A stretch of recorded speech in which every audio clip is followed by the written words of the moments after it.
Welcome back to the kitchen. It is fall and it is time to think about things in the crock pot, and something like chili sounds great on these cool fall days. So I tried something new. I'm not always a fan of traditional chili. Some people don't like the kidney beans or the pinto beans, so I wanted to try something different. So I did some research, I did some searches on the internet. I really like black beans and chickpeas, so I knew there had to be a recipe out there. Well, in traditional Marcia fashion, I found a recipe and then I changed it up and I made it what I wanted it to be. So that is what a recipe is. It is a guide. It gets you started. I needed to know proportions and just kind of what to put in it and get started. So I have my ingredients lined up here and I will show you what I did.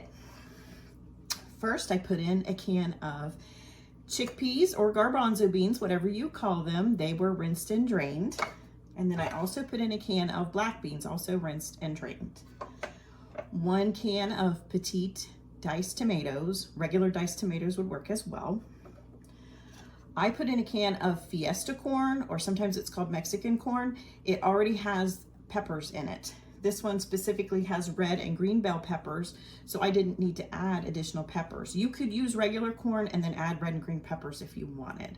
I opted for the shortcut because I had this in my pantry. Then for spices, I added some onion, and I was out of fresh onion, so I opted for the minced onion. I did some garlic powder. There again, you could use fresh garlic if you have it.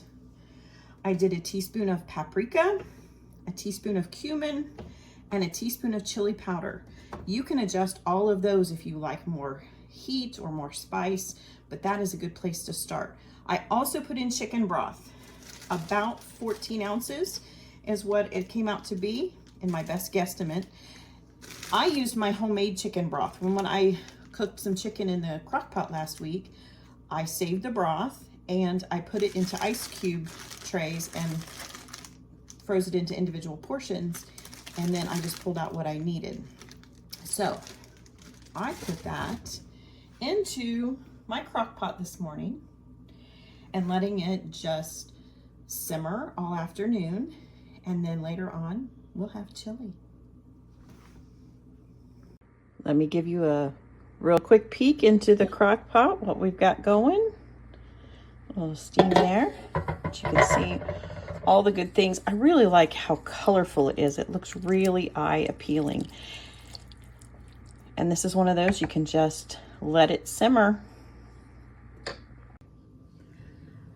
I'm back and it's the next day. The chili turned out great yesterday and it's gonna make some really great leftovers for lunch. Some things that I thought would be tasty additions would be to add some shredded cheese on top, whatever you have, a little bit of sour cream possibly, and maybe some crunched up tortilla chips, or if you had some corn chips of some sort. I think those flavors would go all very nicely with it. So I hope you try this recipe and I hope you enjoy it.